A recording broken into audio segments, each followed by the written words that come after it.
6, 5, 4,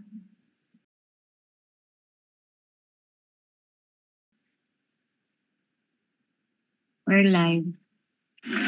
Magandang hapon, magandang umaga, magandang gabi, magandang tanghali. Saan man tayo naroon sa iba't ibang dako ng mundo, tayong lahat ay mag-uusap-usap muli sa isa namang panibagong episode ng Intonasyon. Noong nakaraang linggo, nagsimula na tayo magbabahaginan ng patungkol sa Autism Society Philippines. Yung tagline na noon pa ng Autism Society Philippines ay Sharing Hopes, Building Dreams. At yun ang pamagat ng aming unang episode. Sa ngayon, itutuloy natin. Autism Society Philippines, Sharing Hopes, Building Dreams. The journey continues. Marami tayong pag-uusapan yung mga mahalagang proyekto na ginagawa ng Autism Society Philippines. So Ms. Janine, sino ba yung ating mga special guest sa hapon ito? Pwede ba silang i-introduce? Opo, kagalakan po na maipakilala ko po ngayong hapon na ito yung ating pong dalawang mahuhusay at magagaling na advocate po at member po ng Autism Society of the Philippines at parent din po sila ng mga person with autism. Una ko na pong ipapakilala ngayong hapon na ito si Miss Cecil Sikam. She's the former president of ASP or Autism Society of the Philippines. She's also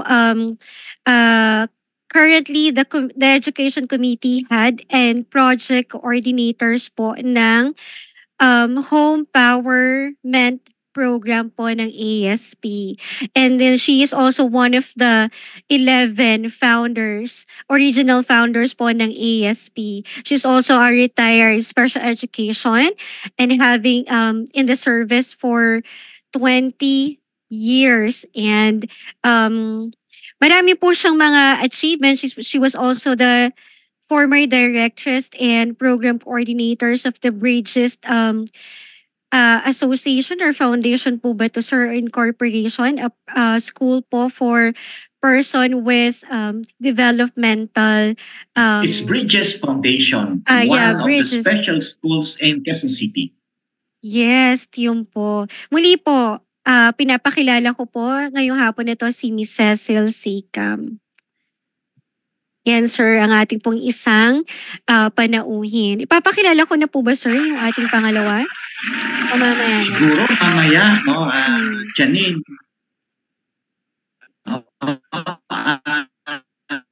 Welcome muna natin, syempre. Yan, magandang hapon at nagpapasalamat kami na pinaunlakan mo kami. No, na ikaw ay magiging panauhin namin dito sa Intonasyon. Okay. Janine, sino ba yung ating pangalawang guest sa hapon ito? Ito naman po yung pangalawang po natin, panauhin ay si Miss Mona Magno Velus, yun po. Siya po yung immediate past president, parang formerly last year po siya nag-stop. She's the longest president of ASP. She started in the organization as the president like 2013 to 2023. She's also the country, very very active po siya sa ASP. I think she's also the national spokesperson of ASP. And actually, she sent us Sir Renil ng kanyang value note, and it would really take time for us to really know the background po ni Miss Mona, but she's very popular in TikTok. She's a TikToker. Ano po ba siya sa TikTok? Mighty Magulang. And she's also, I'm just going to announce yung mga recognition niya po and awardees. She's the, wait lang po, yan. 2023, very empowered po siya na babae po. Global Women Who Rule. And ito po ay given by the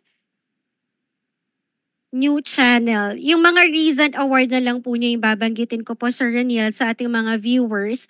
But you could follow more of Miss Mona sa Facebook and then TikTok. And then last year din po siya receive an award. Ulirang Manlilikha. Sir, parangal. Paulingan. Yeah, I remember, Sir Renil, you have mentioned that she's also very good in history. So yan po yung probably, this is also given by St. Paul College, Pasig. And then, Yes. yun po, yun muna po, 2023. And then the other recognitions would be posted na lang po probably on Facebook or TikTok. You can follow her there. Yeah. Thank you, Miss Janine. No? Ito yung 2023 niya, no, na award na natanggap. Ulirang Manlilikha, parangal ng Paulinian. I think galing sa St. Paul College of Pasig. Opo, Paulinian no? pala siya. So, yung ating mga ka-intonasyon, no, let's also welcome Miss Mona Veluz or ang ating famous na mighty magulang. Okay? To introduce the home power. Yes, Ma'am Ses? Hindi nabanggit si Mona, ang country manager ng Autism Works na program ng Autism Society Philippines. Kaya namumuno din dun sa Economic Empowerment Program ng ASP. Opo. Thank you for the addition, Ma'am Ses. No? So, sa hapong ito, no, pag-uusapan natin yung dalawang pangunahing proyekto ng Autism Society Philippines, ang Home Empowerment Program, no, at ang Autism Work. So to give us the introduction, no, of the Home Empowerment Program, JM, please play the video about Home Empowerment Program.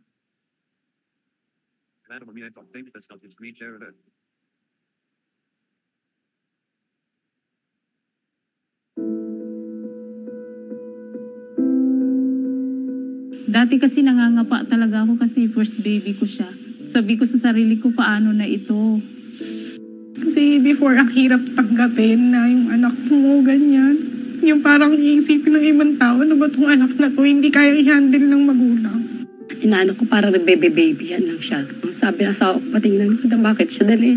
So kung nalaman, may special nga siyang problema.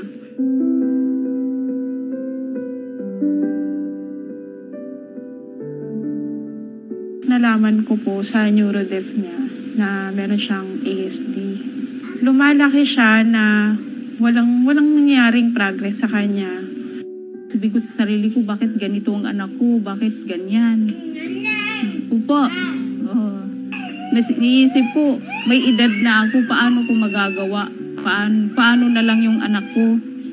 Kung mawala na ako, saan ko siya iiwan? Doon ko natutukan yung talagang kailangan ko talaga siyang ipa-therapy, kahingi ng tulong sa iba, ano dapat gawin kasi wala akong alam tungkol sa kanyang case. Hindi lahat ng oras, lagi kaming kasama. Ang dami ko po talagang nilapitan na ahensya na pwede pong tumulong sa akin. Good thing naman po kasi nag-response po sa akin yung ASP. Handa kong lahat gagawin para sa anak ko. Kaya nagpapasalamat ako na na-discover na tanggap ako sa ASP na ganyan nga, natutulungan kami paano papalakihin, paano sila bibigyan ng kinabukasan kung ano ba sa kanila. Hindi ko lang nalaman lalo na dito sa tulong na binigay ng home empowerment. Mabait na po siya, hindi tulad dati ng bubuli, nananakit. Ngayon, mas malapit na po siya ibang bata, mapagbigay, palakaibigan na siya. Naintindihan ko na ang anak ko ganun pala. At naiintindihan ko siya kung anong ugali niya. Mayroon akong natutunan kay Ma'am Cecil sa ASP. The Home Empowerment Program was conceived because of our realization that occupational and speech therapy is not enough without the follow-through at home. And it has been our experience that home intervention is even more powerful than all the other therapies. And it's important that the parents understand what their children need and that they're able to implement all the programs and all the strategies that they have learned at home. It's very, very, very important that the parents will carry out yung mga tinatawag natin home instruction at home, no, so that there's continuation of learning and hindi rin makakalimutan ng mga students natin. Nagpapasalamat ako nga mayroon palang home empowerment. Tinuturuan ka paano mag-handle ng isang batang mayroong ASD o iba pang mga kapansanan. Thank God po talaga na pin-provide po nila ako ng 10 session. Na sa 10 session na po yun, malaking improvement po yung nagkaroon sa anak ko. Nagpapasalamat po ako sa home empowerment kasi natulungan kami makapasok dito. Nabigyan kami ng libreng therapy, nabigyan kami ng kalaman kung ano dapat sa kanyang gawin. Ngayon, nabiglang linaw yung anak ko, hindi siya sinto-sinto. Isa lang siyang, mayroon lang siyang special na kailangan ma-develop. Pero ngayon hindi na ako nag-aalala. Kailangan lang silang turuan kasi may potential pala silang matuto. Maganda po sa home empowerment kasi continuous pa rin po nila kami pinutulungan. At malaking tulong po yung sensory na training sa amin kasi nalaman ko kung ano ba si Saib. Kasi para sa kanya to Kasi paano na lang kapag nawala ako. Blessing talaga yung home empowerment kasi binigay siya sa akin na para tulungan po ako. Laking tulong po talaga ng home empowerment para sa akin. Ang saya-saya ko na nabago ko yung buhay ng anak ko na mayroon palang pagbabago. This program is very helpful, particularly yung mga children who were not able to avail or afford yung mga therapy services po natin. It is also very important to have practice at home din po so that there will be a transfer of learning, not just only here sa center but also madadala din po nila sa kanilang bahay or let's say particularly lalo pa pag nag-aaral po sila sa school. After they're given the home program, I visit the homes to see how they can be supported and how the program can best be implemented. The home empowerment program is still in its baby stages, and yet we have seen how much help it has been to parents.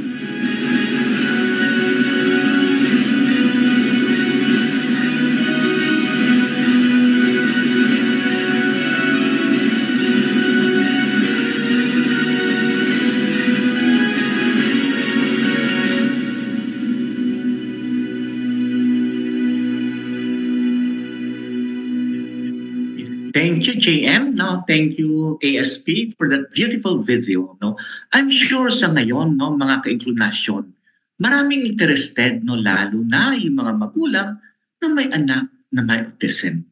So, Ma'am Ces, no, pwede mo ba, no, mapaliwanag, no, ano yung proseso, no, ng application, selection, para maging beneficiary ng ating empowerment project?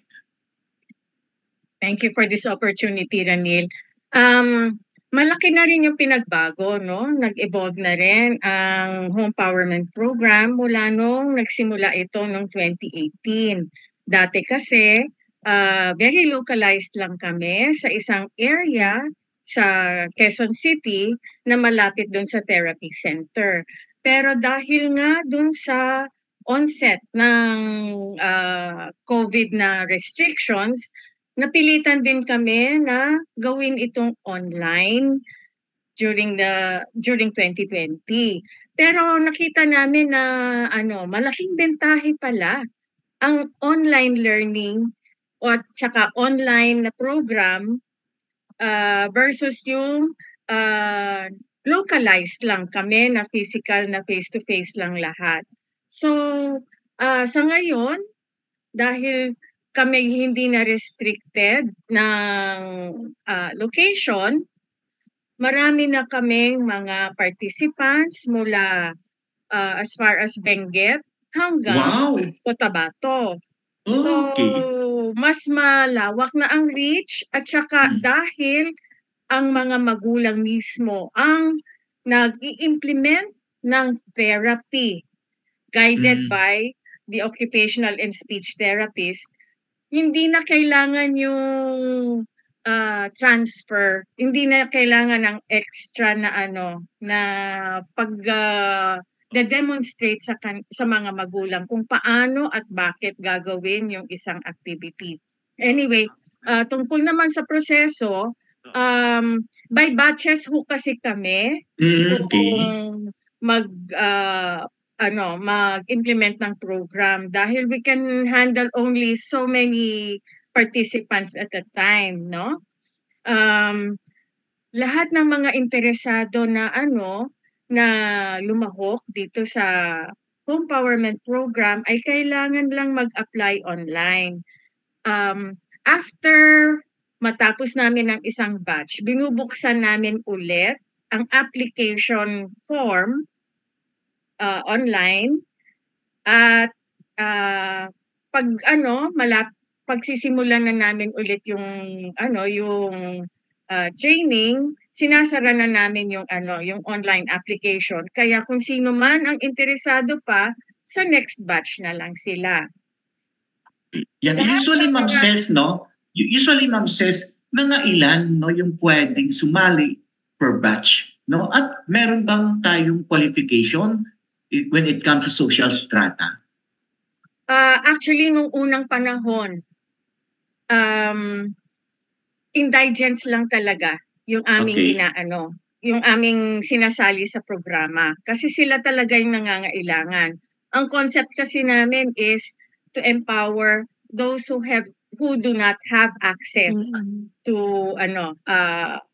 interventions, no? Pero dahil nga online ito, tinanggal na namin yung indigency as a qualification. As a criteria. Oo, dahil kailangan nga may access sa internet, kailangan may gadget, kailangan din na nakakaunawa kahit paano kung paano gawin maano yung Zoom at saka yung mga ibang pinapagawa ng therapists, no? Yeah. So sa ngayon, Ma'am Ces, hybrid ba kayo or purely online na kayo ngayon? Yung purely online kami. Okay. So it's really online now.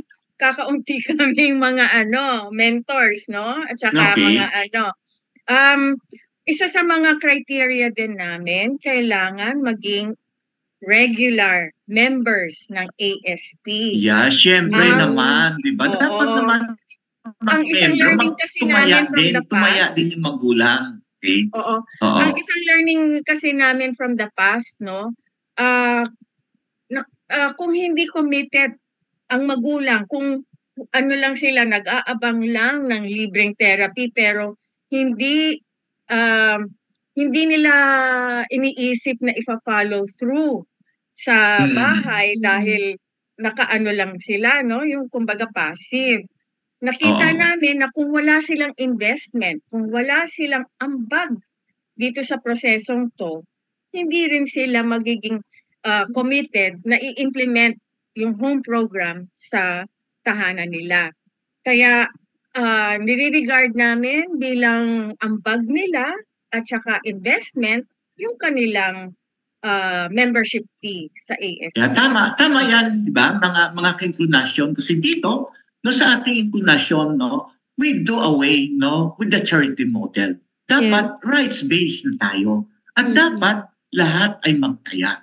Lahat na magbigay ng kanilang commitment, Tapos na yung panahon na umaasa na lang tayo sa dole out, di ba?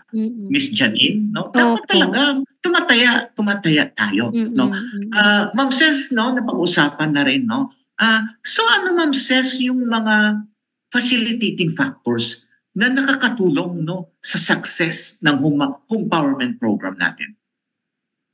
Unang-una, yung mga nakukuha naming mga magulang, no, lately, dahil dito sa prosesong ginawa nga namin, ay nakikita namin na talagang sila ang interesado na mag-implement. At saka dito kasi ang home empowerment, mas importante dito yung parent training na ginagawa namin.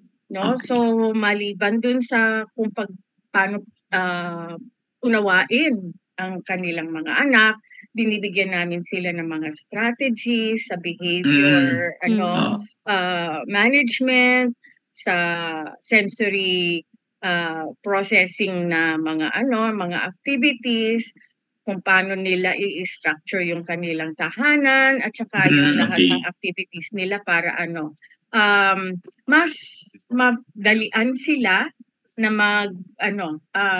magturo or turuan yung kanilang mga anak. So, sinasabi mo, Ma'am Ces, also, isa sa mga nakakatulong talaga, di ba? Yung commitment, yung pagtataya ng magulang, no? Maliban doon, no, at saka inahanda nyo sila, ano pa yung ibang nakikita mo ng mga factors, no, that facilitates the success of the home empowerment? Sa ngayon, very interactive yung aming mga online courses, no? Kaya hindi lamang yung mga knowledge na nai-impart sa kanila, maraming sharing din na nangyayari among the parents. Kaya very lively lagi yung aming mga at nakikita dito na may emotional impact din ito sa mga magulang. Nakikita nilang, ay, pare-pareho pala tayo ng pinagdadaanan. Okay.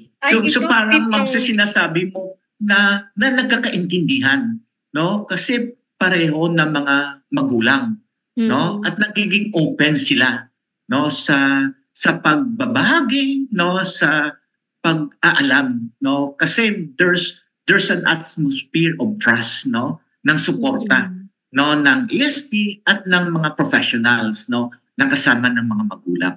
Ano pa po, Ma'am Ces? Maliban dun sa sa knowledge and skills na binibigay namin, meron din silang dapat na counter na kung ano yung binigay namin sa kanila na strategy. May homework din sila. Okay. Kailangan nilang dapat ipakita. i-fulfill nila na may assignment, no? Yung tapos ipapakita nila sa susunod na na session. Okay. Ganon po. Okay, sige. Ma'am Ces, ano naman yung mga nakikita mo na mga challenges, no? Ano yung mga challenges at mga barriers, no, sa success ng home empowerment program?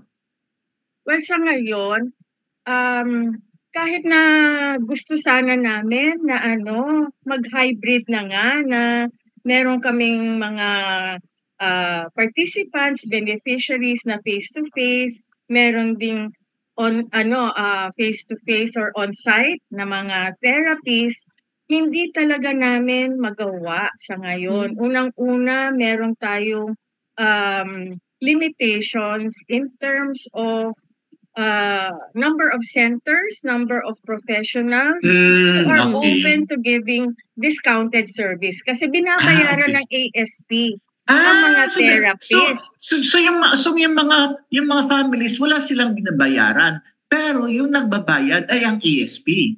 Oo. Kasi ang namin, para nga ito dun sa mga wala talagang access. Kaya yung priority na binibigay namin ay yung mga wala pang therapy sa ngayon. Although tinatanggap namin lahat ng regular members, no matter what age yung kanilang anak, tinatanggap namin sila sa training. Pero in terms of yung free na OT at saka speech therapy, ang priority namin is yung mga batang 8 years old and below, kasi early intervention nga ang namin, no, ang trust. At saka yung wala talagang access sa therapies. So lahat ng mga ng mga may ongoing and existing therapies, nagbe-benefit din sila sa aming training, no? Pero dahil meron na rin silang mga therapies, hindi na namin sila binibigyan ng libre na assessment. Okay. Kasi sinabi mo, Ma'am Ces, ngayon, no? Kasi parang online siya. So dapat marunong din, no? Marunong din ang mga magulang no na mag-computer, di ba? Gumamit ng ano man platform, di ba? Miss Janine, na dapat marunong pala sila. Opo. So hindi talaga hindi namin ma-reach nga yung mga unang-una naming target noon na indigents. Yon, Miss Janine, baka yung kamag-anak ni Miss Janine, di ba? Kailangan ba yun ng therapy? Baka makontak ko si Ma'am Ces din, no, magpaisama doon sa empowerment, Miss Janine, di ba? Opo, tama po. Saka Sir Reniel, bigyan ko lang din po ng comment yung tungkol po din sa facilitating factors na minention po ni Teacher Ces po.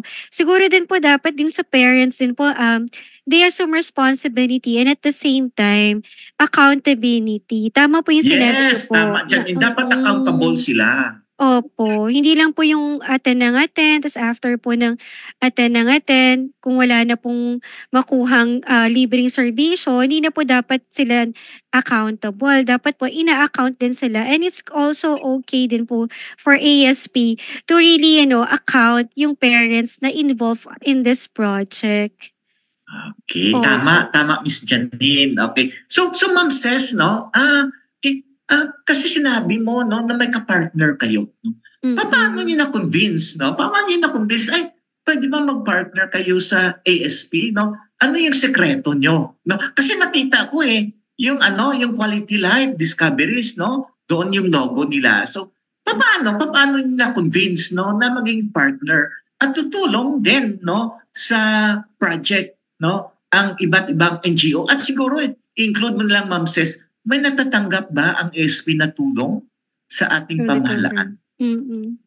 Actually, I will answer your last question first kasi itong pinakamadaling sagutin. Wala, no? Kasi this is purely an initiative ng ASP. Pangalawa, ang tulong na nanggagaling unang-una dun sa mga unang nag-sponsor sa amin. Nakakuha kami ng sponsorship, yung grant, mula sa mga private na organizations and companies. Okay. Ito ang pinagkukunan namin ng pambayad dun sa mga therapies, para sa mga gastos sa logistics at saka sa transportation, yung mga ganong nung una, binabahagi namin, no, sa Quality Life Discoveries yung pondo kasi sila nga ang nagbibigay ng therapy. Pero dahil nga online na kami, iba na yung set namin ng mga occupational and speech therapists. At ito yung mga matagal na naming nakadaupang palad na alam namin talagang may puso.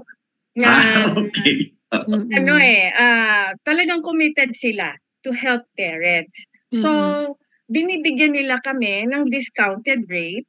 Okay. Discount lang naman, no? Pero discounted rate. At saka, ito yung alam namin na talagang mahuhusay, di kampana na mga na mga therapists, mga hasa na, at saka during the sessions, makikita mo kung gaano sila ka-professional. Pati yung pagpa-follow up. At minsan, meron pa nga silang mga binibigay na material sa aming mga beneficiaries kasi nakikita nila kung gaano kalaki yung pangangailangan ng mga kliyente at saka mga nila, yung mga baka makalimutan namin, no, ni Miss Janine, Ma'am Ces, no. Palagi kasi ito tinatanong, no? So, dito ba sa Home Empowerment Program, kasama ba dito yung assessment ng mga developmental pediatrician na pinaprovide ninyo? Siyempre, no? Kasi bago naman mag-therapy, dapat may assessment. Opo, kaya nga Kasama yun sa mga number of 3 sessions yung assessment. So, Okay. hindi ka naman makakapagbigay ng home program kung wala itong assessment ng So it's grade really at a saka prerequisites, ano, no? Yung assessment ng developmental pediatrician is a prerequisites, no? ay hindi Para assessment ng therapist. therapist. Oo, kasi it's presumed na meron ng diagnosis ang mga So you presume na meron na sila palang formal na diagnosis from the developmental pediatrician. Okay. Kaya naman din nag-a-apply sa amin dahil nga meron na silang meron na silang pero formal diagnosis. granting na Okay. kahit na walang formal assessment yung formal diagnosis yung bata, kung regular member sila, whether or not may formal diagnosis na yung bata, welcome po sila sa training. Kasi Okay. you really learn a lot when kahit na ano namang developmental disability, lahat ng mga tinuturo naming strategies ay makakatulong. Even for for neurotypical kids, nakakatulong lahat yung mga strategies na aming itinuturo. Yeah. Miss Janine, no, sana gusto pa talaga natin tuloy-tuloy yung ating diskusyon pero parang limited yung ating time dito sa inclination. Siguro Ma'am Ces, tanungin natin si Ma'am Ces, So for the home empowerment program, ano yung mga maaasahan ng possible na maging beneficiary natin for 2024? Ano yung direction ng home empowerment program ng ASP? Well, sa ngayon tinutuloy namin every batch kasi every year meron kaming natututunan. So lagi kaming nag-i-improve, nagmo-modify ng aming modules. Sa ngayon there are 11 modules or 11 sessions na ng kasama dun sa training. So lahat nung pagka na kumpleto nung magulang ang training at yung kanyang anak ay 8 years old and below, maaari siyang maging beneficiary ng libreng assessment and therapy.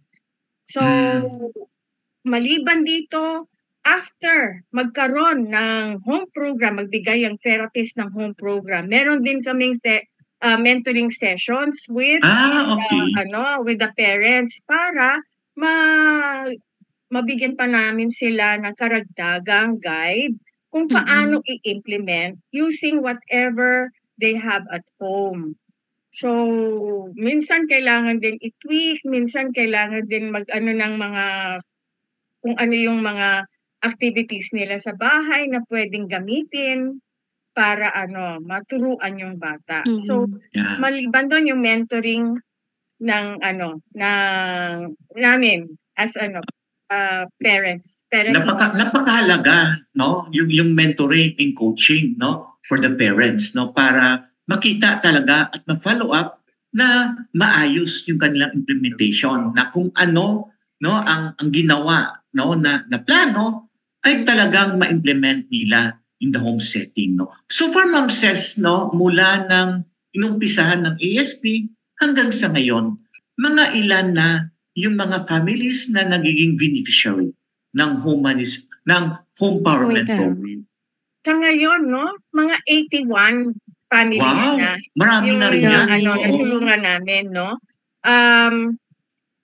Siyempre, limited din kami dun sa funding. So sana yung government natin, susuporta para mas marami na yung pabigyan ng serbisyo. Kung wala kaming perang pambayad sa therapist, training nga kami ng training.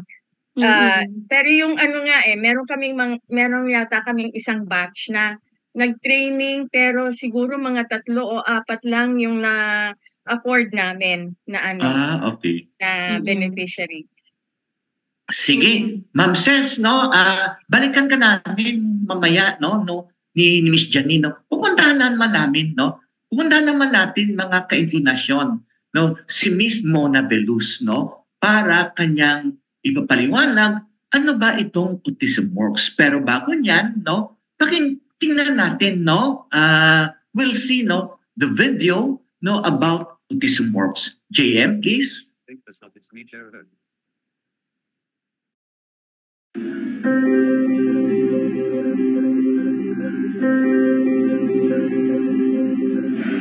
Menchie. My son's name is Rafael.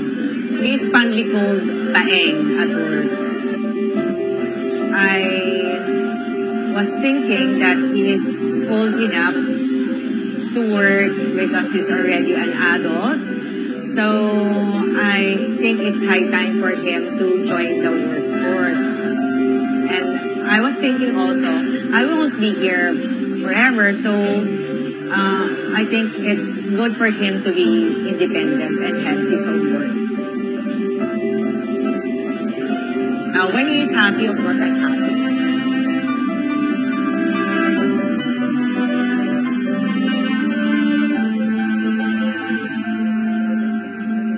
My name is Josephine M. Cabuang and my child's name is Jules. Halit pa po si Julius, siguro po mga bago siya mag-9, umalis po akong mag-abroad. Dahil ako lang po ang may opportunity para yung husband ko kasi may karamdaman siya, kaya ako ang napilit na umalis dahil ang income po namin is, it wasn't enough. Mahirap pumasok sa ganitong company dahil ang tinatanggap nga mostly sa ganito is college graduate. To all the moms out there, huwag po kayo mag-worry sa inyong anak. God has something good in store for your children, tulad po nang nangyari po sa aming anak na si Julius. My name is Cha Sumera and my son's name is Paul Matthew Sumera. I am so proud of him because he was able to get into this program, which is not easy. Second, yung time management na meron siya. That's why sobrang proud ako and parang milestone on our life yun. Kaya nakaka-proud din na bilang ina, una, di ba, you are so proud na wow, may trabaho na yung anak ko. Kinakaya niya, kagaya ng ibang tao, nasa-surpass na yung ganong challenges. Pero I'm so proud of him. He made it. My family is really grateful and thankful po sa program na Dutong Bori dahil nabigyan po ng opportunity ang aking anak. As your company bless, I believe na God will bless this company more. Thank you to the moms of the Autism at Work Buddies for trusting us with your children and for supporting Dutong Bori Philippines.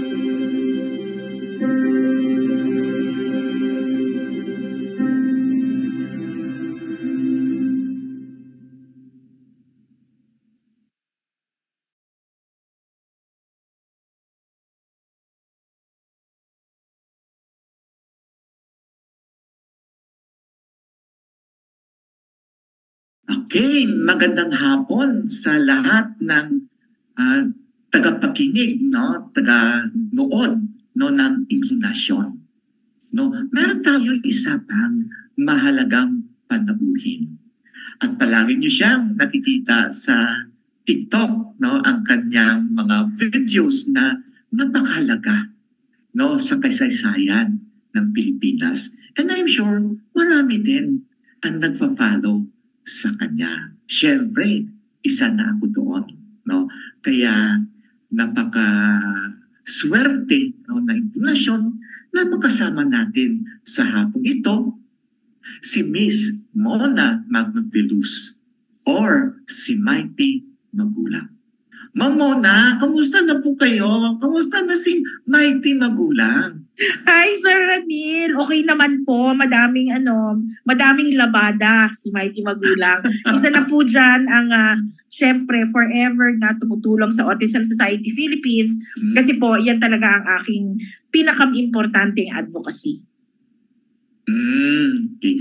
Miss Janine, no? May parang, kasi si Miss Janine, Miss Mona, no? Isa din siya, no, sa mga nag-advocate para sa employment, no, ng generally ng mga persons with disabilities, no. Kasi Miss Mona, narinig namin nung nakaraan, no, ang tungkol sa Autism Works, no. Miss Janine, may gusto kang itanong kay Miss Mona regarding sa kay Autism Works, isa sa mga pinakapangunahin proyekto ng Autism Society Philippines. Opo. Thank you po, Sir Raniel. Ang gusto ko pong malaman, Miss Mona, paano po ba nag-start yung Autism Works? Paano po siya nabuo? Ano po yung concept nyo? At paano po siya nag-start? Okay. So, nag-start po ako mag-volunteer sa Autism Society Philippines more than 10 years ago. In fact, si Sir Raniel po ang aking recruiter para mag-volunteer ako. At siya rin po ang nag-nominate sa akin sa board nung many years ago. So when I came into ASP po, so ang background ko is communications. And towards the end of my corporate career, talaga pong nag-focus ako on talent acquisition. Talent acquisition meaning recruitment. Yes, corporate po ang background ko, no? So that has always been, madami akong kilalang HR, marami akong kilalang corporate na leaders. So pagdating ko sa ASP, and si Raniel can attest to this, karamihan po ng kakilala namin, usually, mga teacher, mga nasa advocacy work, mga nasa gobyerno, na wala talagang active na employment program. So I saw that as a gap. So sabi ko sa board, gap natin to, baka pwedeng ako na lang yung in charge sa adult agenda. Sabi ko, yun ang pa-projecting ko. And dahil nga yun ang focus ko, aside from Autism Works, which is an economic empowerment program, nandyan na rin po yung pag-create ng self-advocacy group. Kasi yung mga self-advocates natin, gusto nila mag-advocate, kaya lang hindi nila alam sa mag-uumpisa. Kasi feeling ko, yun yung umpisa eh. Kapag naramdaman na nila na, okay, kaya kong lumabas ng mundo na hindi ko palagi kasama magulang ko. Then, doon tayo mag-uumpisa. So, nag-umpisa yun, baby steps lang lahat. Tapos, napunta kami sa employment. Nung umpisa, mahirap po manligaw. Kasi ang tanong ng mga employer, ano ba yan? Mag-meltdown ba sila sa gitna ng tindahan namin? Yung gano'n, marami silang mga misconceptions. So biro niyo po, nung nag-umpisa kami, 2016 nanliligaw po kami. Pero yung unang pilot namin sa isang grocery, so 3 individuals on the spectrum na hire. Pagkatapos po, nung metrics tinignan namin, ang performance nila mas magaling pa doon sa mga neurotypical na employees nila. At since then po, mahigit na 250 positions na po ang na-fill namin with neurodiverse talent. Tapos po, across 11 provinces and across several industries and positions. So hindi lang po pang grocery, hindi lang po pang service work. Meron din po kaming mga data analysts, meron kaming mga document specialists, meron kaming mga HR assistants. Marami pong positions ang na-fill natin. So, doon may proof point na po kami na ang mga taong may autismo, hindi sila makakagulo. In fact, makaka-enrich sila ng culture ng kumpanya at nagko-contribute sila para sa success ng organization. Miss Mona, so ano talaga yung pinaka-goal, itong Autism Works na sabi mo, ikaw talaga yung nag-conceptualize, yung nag-lead? Alam niyo, Sir Raniel, bottom line po, economic empowerment.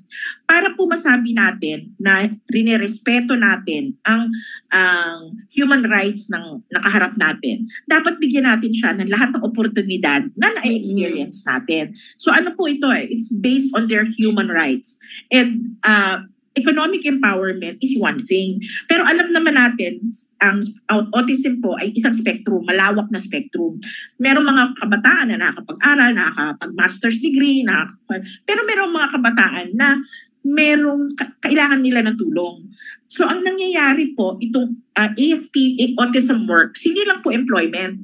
In fact, meron kaming track for entrepreneurship, kung gusto niyang tumulong sa mga magulang niya sa isang negosyo o tutulungan siya ng magulang niya sa isang negosyo.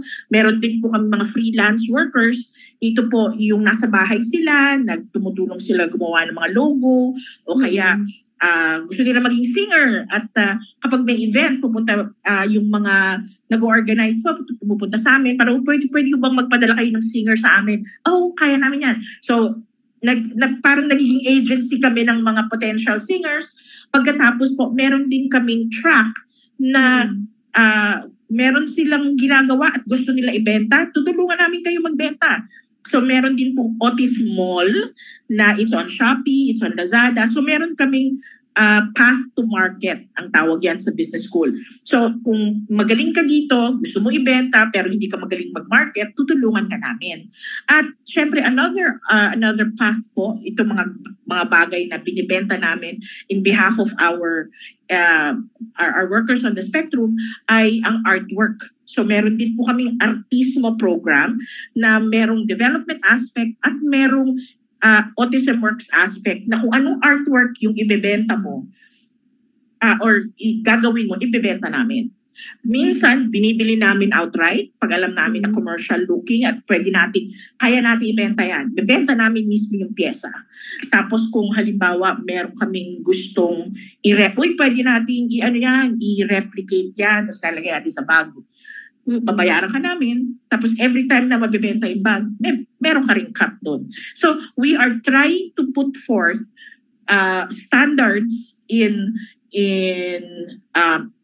economic empowerment na nakikita, hindi natin siya short-change yung talent on the spectrum. In fact, naghahanap po kami ng sustainable models para matuloy-tuloy yung pera nila. At sa kanila po, sa side ng mga bata, tinuturuan din namin sila ng financial literacy. Kailangan, bago ka ma-engage sa amin, may bangko ka. Dapat kung gusto mo maging freelancer, kailangan marunong ka magbayad ng SSS, PhilHealth, Pag-ibig. Kasi nga, ang bottom line gusto natin, kung wala na mga magulang nila, kaya nilang tumitig sa sarili nilang mga bata. Yan. Ang ganda ng concept, no? Mas Mona, no? Kasi, di ba, mga ka-internasyon, no? Karamihan kasi na nangyayari, no? Sa employment, no? At livelihood ng mga taong may kapansanan ay nakabase sa charity model. Yung dole-out. Pero, sinabi kanina mismo na ito ay based, no? On the human rights model. Hindi awa. Kundi kung ano yung kanilang kwalifikasyon, no? At bibigyan sila, no, base doon sa kanilang kwalifikasyon.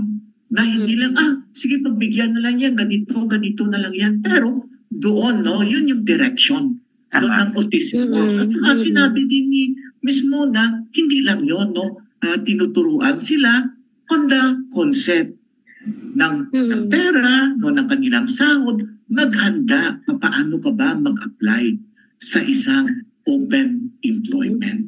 So hindi lang siya per se na ilalagay kanila, no, kundi may iba pang suporta, no, na binibigay ang Autism Society Philippines, no. So Ms. Mona, meron pang mga karagdagang katanungan, no. Marami kasing interesado, no, na sumali sa Autism Work.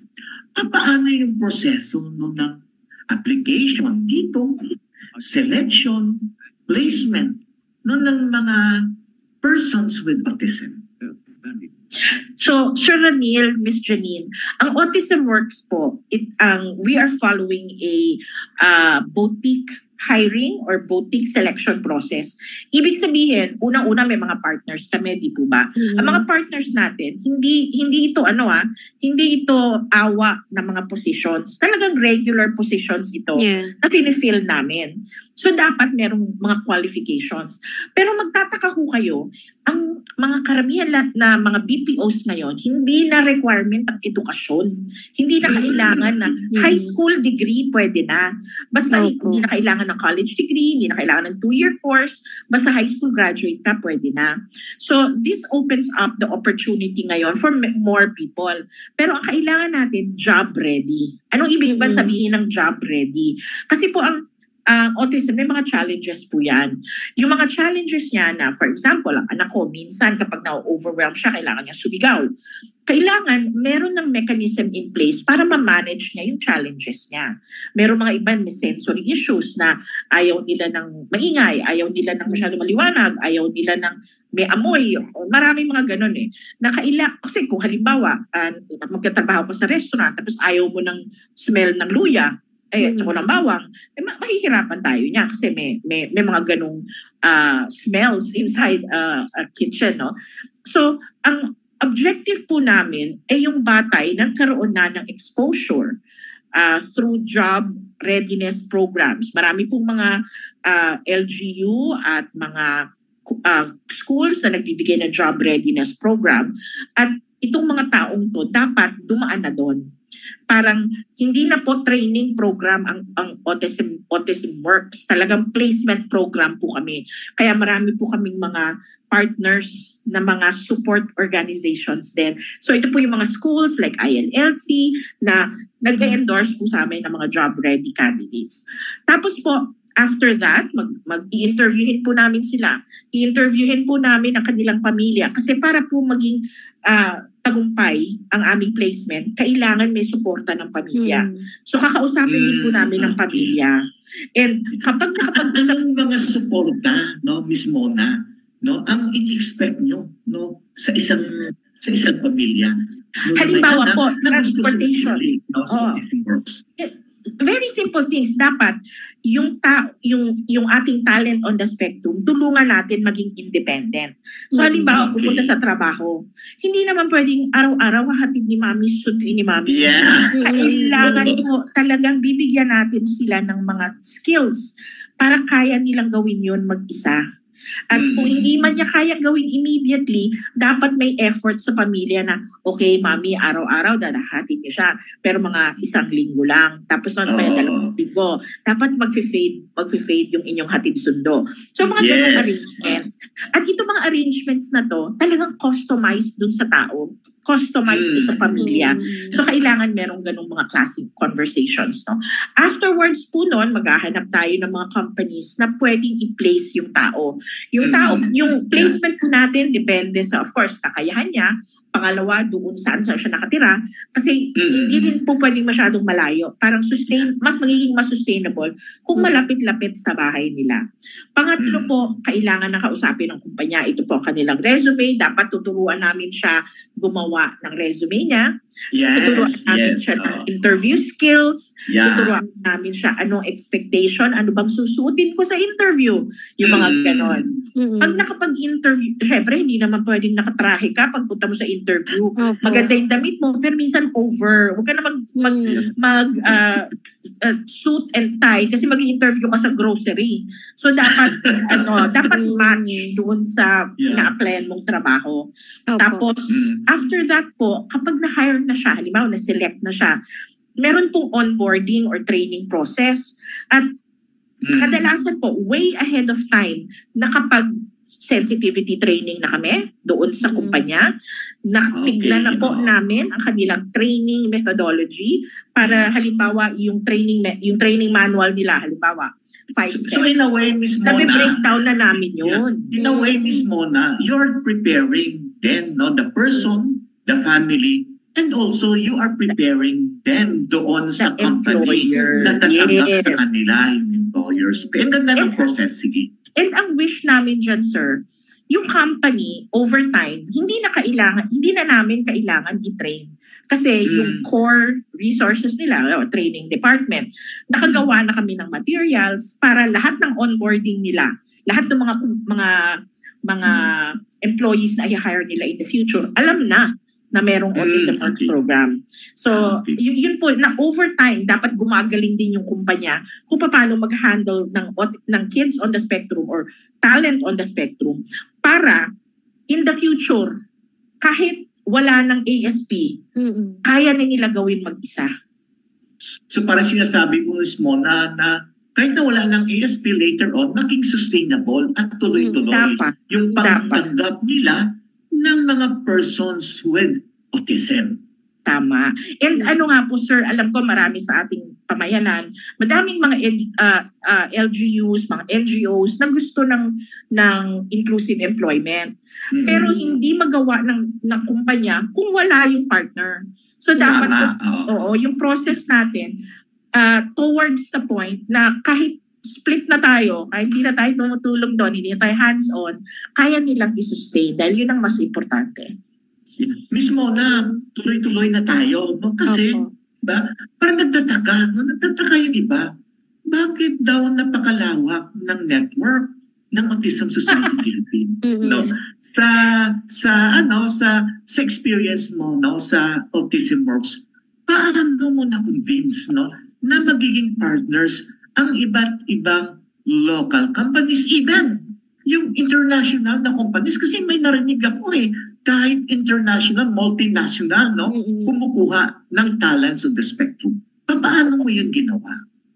Actually, Sir Ranil, it is by design. And of course, dahil po magaling ako manligaw. Pero talaga po, from a strategic standpoint, inisip na namin yon. Kailangan ng partner natin, konting effort pero malaking impact. So, halimbawa po. Yung parang sinasabi natin mismo na dapat strategic na yung kilos natin. Hindi po namin tinatarget yung mga food cart. Kasi ang dami namin kailangan kausapin. Dami kailangan support para maging food cart employees yung mga anak namin. Pero halimbawa, kung mausap ka ng isang kumpanya who is present in multiple cities in the country, who is able, malaking organization nila, mas madali kausapin ng head office. Pagkatapos ika-cascade na lang. Tapos po, mas may assurance kami. Kasi ang standard po namin, hindi kami bababa sa minimum wage. And yung mga maliliit na kumpanya po, hindi kaya yon.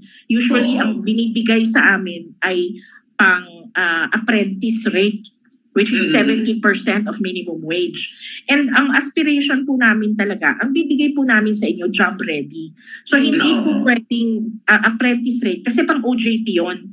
Hindi po kami nag-OJT, talagang sustained employment po ang target namin.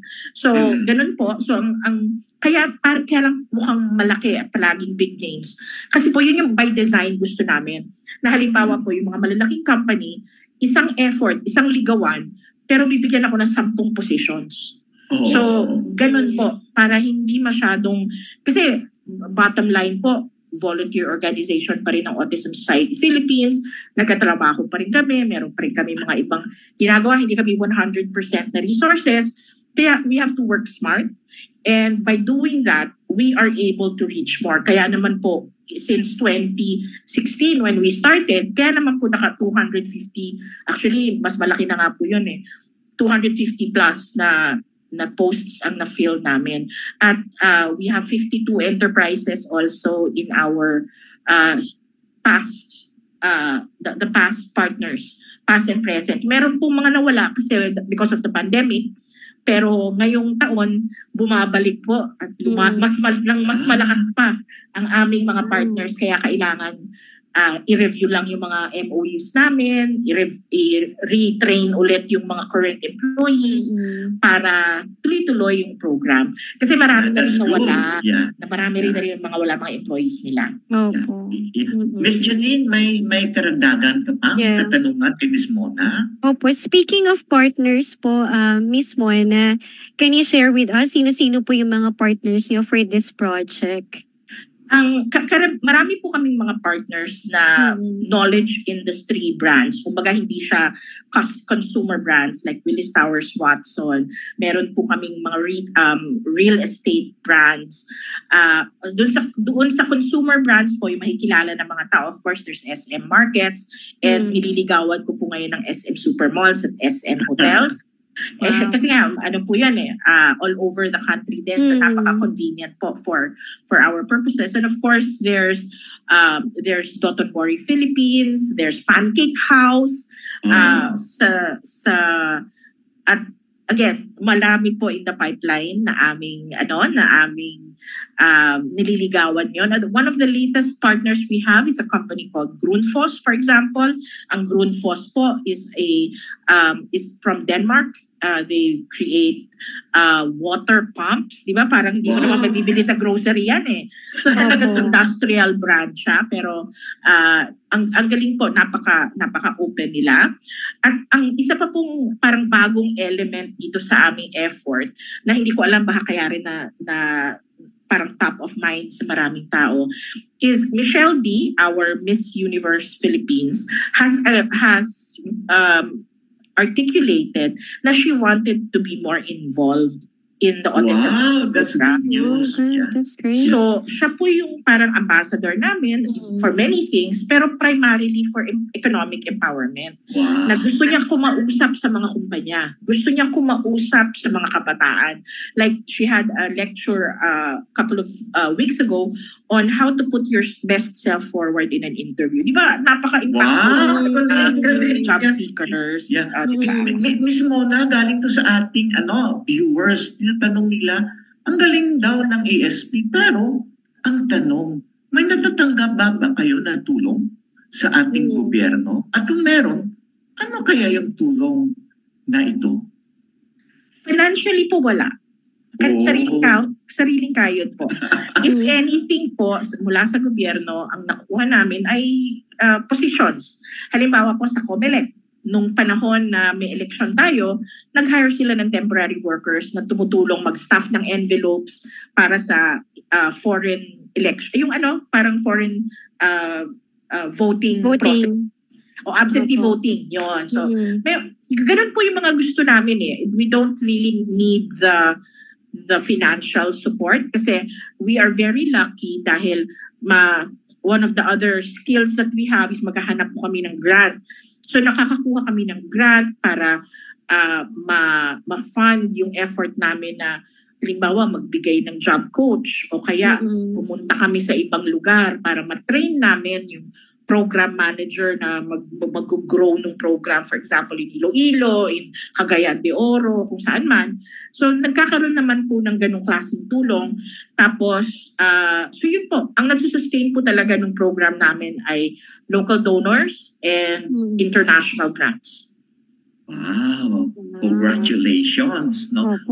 Miss Mona, no, sa pagsasagawa, sa implementation nitong autism work, no, ano yung mga pinaka-highlights no, ng inyong mga successes, ng inyong mga victories? Alam niyo po, I don't look at the program as the victory itself. Pero yung impact sa mga tao, yung po talaga yung feel ko na victory. Siguro po ang isang example, may nakilala akong kabataan, in-endorse sa akin na LGU, Taguig specifically. Nung nakita ko, nung unang nag-meet kami sa maliit na office ni Sir Larry sa LGU, tapos yung batang nakausap ko, very very simple, very humble life, tumutulong siya sa mama niya, may karinderya sila. Tapos una nahanap ko siya ng trabaho trabaho sa grocery. Very hardworking, magaling magtrabaho. Tapos parang mga nakadalawang taon siya ng trabaho sa grocery. Sabi niya, Miss Mona, alam niyo po, ang papanaginip ko talaga, gusto ko magtrabaho sa malaking kumpanya. Sige, At least may goal, no? May goal siya talaga. Tapos gusto niya IT. So nakahanap naman ako ng position. Tapos competitive yung role. So merong siguro mga 6 silang candidates. Nag-practical exam silang lahat. Gumawa. And he came out on top. Nagulat ako kasi siya parang 2-year course na beat niya yung may mga degree na 4-year course in computer engineering. So, okay. Tapos pagdating niya dun sa trabaho, he performed really well. Dapat dapat 6 months na temporary work. Kinuha niya kasi sabi niya, talagang gusto ko magtrabaho sa opisina. Gusto niya yung feel na opisina.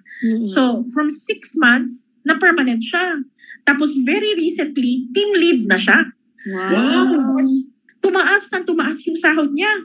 Tapos, very recently not really recently, before the pandemic, ang kwento sa akin ay na-treat niya ang kanyang mama para sa isang trip sa Japan. Galing sa family niya. So, yung mga ganong storya na nakita ko ang development ng kabuhayan niya at ng confidence level niya dahil nagkaroon siya ng trabaho. Yun po ang success story na pinagmamalaki ng Autism Society Philippines. Maganda yan, Miss Mona, no? Sana ma-feature natin, no? Yung mga success stories, no? Ng mga nagkaroon, no, ng trabaho because of autism works, no? Pero Miss Mona, no, doon sa years ng implementation, no, ano yung mga nakikita mo doon na mga challenges at paano mo at ng Autism Society Philippines, no, tinugunan, no, yung mga challenges no, na inyong mga na-encounter? Challenge po talaga, lalo na sa autism community. Parang hindi po sanay ang mga magulang makipag-treat sa employment model. Parang akala nila parang extension ng school. So, expected nila sa ASP, pwede pa rin, kumbaga, expected ng mga magulang, pwede pa rin sila pumunta sa opisina, pwede pa silang tumulong sa anak nila, pagtrabaho, yung mga ganon. Kailangan pong i-train yung mga magulang to let go. Yes, yeah. One of the things na, yun ang challenge namin. Kasi nga, masyadong na involved pa rin yung mga magulang on the day-to-day ng bata. So, halimbawa, contract signing. Kailangan po yung taong may kapansanan, yung taong may autism, pwedeng mag-sign ng sarili niyang kontrata. Kasi bibigyan na nga siya ng trabaho eh. Andiyan na, hindi na kailangan isama si mami. Hindi na kailangan isama si daddy. So, yun po yun, kasi yung parang madaling i-train yung mga bata, madaling i-train yung mga employers. Pero yung mga magulang ang pinakamahirap i-train. So, totoo lang. So Ms. Mona, no, how do you address, or how did you address such issues? It is a process. Talaga kailangan isa-isahin yung pamilya. Kasi nga, we actually started having contracts. And yung contracts po, hindi lang sa bata, hindi lang doon sa talent on the spectrum, kahit sa mga magulang. Na mga mommy, daddy, kailangan po mag-agree kayo na ganito po yung level of support na kailangan namin sa inyo. Parang we have to help them achieve independence. Number 2, hindi po kayo pwede pumunta sa trabaho. Kung may issue po kayo, pumunta po kayo sa ASP. Kami ngayon yung middleman between the family and the company. Yung mga ganun po, meron po dapat na mga agreements na isa-set natin in writing before the process pushes forward. Ms. Mona, sana gusto pa namin marami pa, no? Maibigay ka ng mga information, pero siguro, imbitahin ka talaga namin, no? Na exclusively na Autism Works lang yung pag-uusapan. No? Sige po, marami talaga yung interested dito. So, okay, ano ba ang maasahan ng autism community, no, sa Autism Works this coming 2024? Actually, this year, mas marami po kaming mga partners. So, ang kailangan po namin ngayon ay tamang applicants. So, kung meron mga magagaling na aplikante dyan, what we need this year are job-ready individuals on the spectrum to apply to more positions. Hindi ko lang masasabi yung mga pangalan pa ng kumpanya, pero sa totoo lang, big name companies both in tech and in retail, and it's all over the country ang requirement. In fact, this year I'm going to be traveling a lot to the different provinces kasi kailangan po mag-identify ng mga job coaching partners, kailangan mag-identify ng mga program managers each city. So ganun po ang ating challenge ngayong taon, growth, and we hope to be able to keep up with the demand for growth. Wow. Sige. Very promising. Mona, so ito na siguro yung mga panghuli, no? Ano yung pinakamensahe mo, no, sa iyong kapwa magulang at sa ating gobyerno, na ang ating gobyerno, sila yung duty bearers, no? So, yung iyong mensahe para sa kanila. Alam po namin na minsan mahirap intindihin ang autismo. Karamihan po ng mga tao ang nakikita sa autismo ay mga kabata lang. Pero lumalaki po yung mga bata at kailangan pong mag-adjust yung ating pagtingin sa mga taong may autismo habang tumatanda sila. At kailangan po natin habang tayo tumatanda, kailangan din nila. So sana po matutunan nating sumabay sa paglaki nila by giving them work, by giving them friends, by giving them the dignity of economic empowerment para po masabi natin na tunay nating nire-respeto ang kanilang mga human rights. Ganun po ang sanang ma-understand ng mga magulang, ng mga duty bearers natin sa gobyerno at sa lahat ng mga tao na talagang gusto mag-advocate para sa mga taong may autismo. So parang sinasabi ni Ms. Mona, no, ibigay natin, no, yung kanilang karapatan. Tulad ng ibang mga tao na mamamayan, ang mga tao na sa spectrum, no? Ang mga persons with autism ay may karapatan din. So simulan natin no, yung tingin sa kanila no, from the human rights perspective. Tapos na no, yung charity model. Tayo ngayon ay nasa human rights model na. Mismo na no, isang tanong na lang. No? Paano mo nasusustain no, ang passion mo for this advocacy? Alam niyo po, ang passion kasi may up and down yan eh. Siguro maswerte ako kasi may mga tao around me na nagsusustain sa akin. Aking mga kaibigan from the Autism Society Philippines, ang aking anak na si Carlo, na talagang siya yung mystery na gusto ko i-crack. Na anak, paano ba tayo yayaman? Ikaw ba gusto mo magtrabaho? Ikaw ba gusto mo magnegosyo? Ikaw ba, ano bang gusto mo nang gawin, anak? So until makrack ko yun, palagi ko talagang yun po ang aking paprojectin sa aking buhay. At nakikita ko kasi yung impact, Sir Raniel, Miss Janine, nung trabaho na ginagawa natin. Iba po ang kasiyahan na nararamdaman ko. Pag nakikita ko po, gumaganda yung kabuhayan, gumaganda yung pagtingin ng tao sa buhay, napakasaya ko po kapag nakikita ko yun. At yun ang nag-fuel ng aking passion. Maraming salamat, no, Miss Mona Veloz, no, ang ating mighty magulang.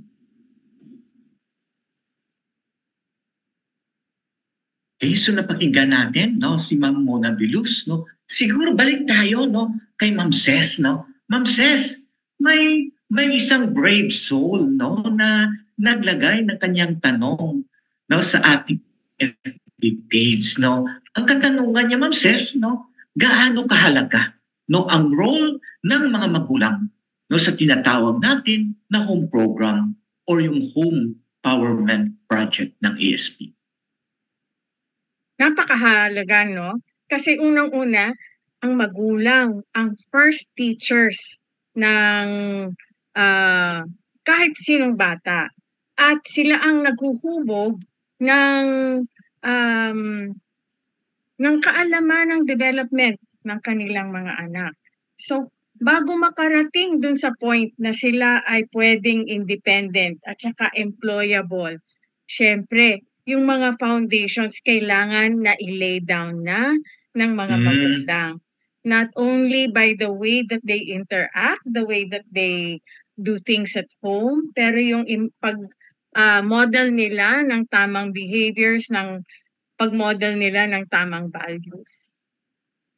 Malaking bagay po yun para sa success nila in the future, para maging isa sila sa mga participants or employed ni Ma'am Mona.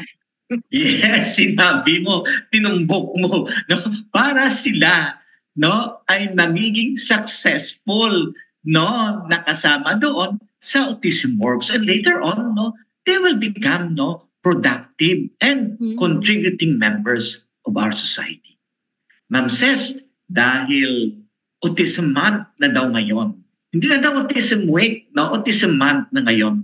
Imbitahin mo na yung ating mga viewers no, na sumali sa iba't ibang aktibidades ng Autism Society Philippines and kasama na yung mga partners no, in celebration of the 2024 Autism Month. Gusto ko sanang anyayahan ang mga local governments, ang mga companies na lumahok dun sa ginagawa ng ASP na kampanya na isang pangako. So during their flag ceremonies or yung mga meetings nila, pwede silang gumawa ng pledge para tapusin nga ang paggamit ng autismo bilang isang pangungutya at magsulong ng respeto para sa lahat ng mga taong may kapansanan. Pangalawa, merong gaganapin na AOK Pilipinas na live na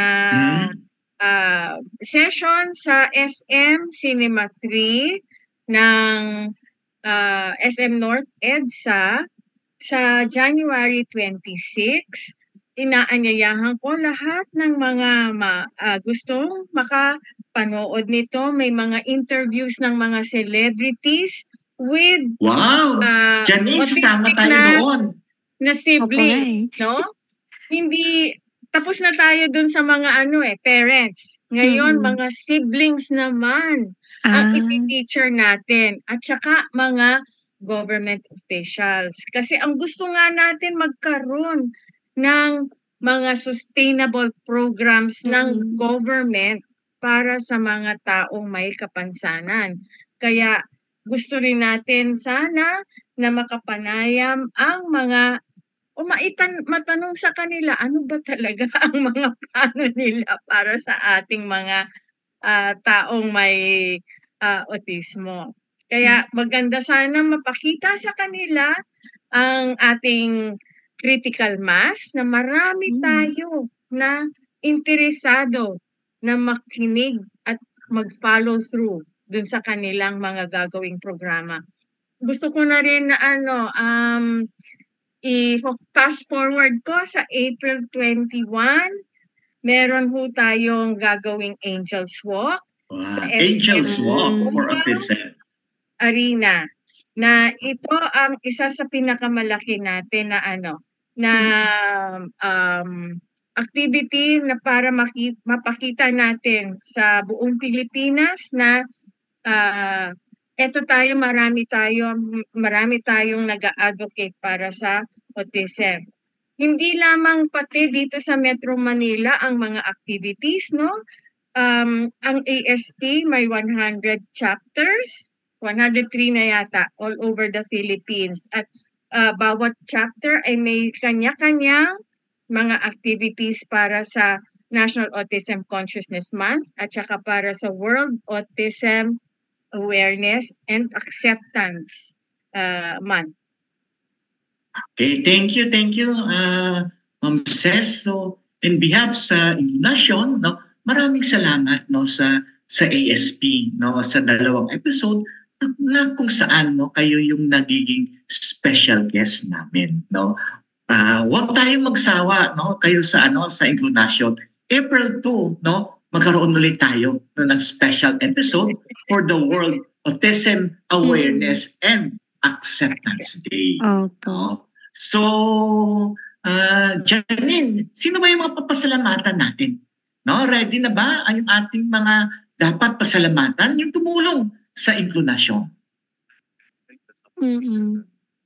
To thank our sponsors and partners, CBM Global Disability Inclusion, Philippine Coalition United Nations Conventions on the Rights of Persons with Disabilities or PCUNCRPD, ENET Philippines, Norfield Foundation, CISO, Philippine Partnership on Children with Disabilities or PPCWD, Liliane Funds, Deafblind Support Philippines or DBSP, Philippine Chamber of Massage Industries for the Visually Impaired or PCMIVI, Provincial Government of Batangas, PIDAO Pangasinan, Regional Associations of Women with Disability or RAWWD Region 1, Mabini Movement, and of course, the ASEAN Enabling Master Plan 2025 Coalition. Thank you. Nais din natin pasalamatan ang UPK Epsilon Sorority. At syempre, ang partner din sa celebration ng National Autism Consciousness Week, ang National Council on Disability Affairs or ang NCDA. Mga ka-inklusyon, dalawang episode na tayo ay nag-uusap patungkol sa autism.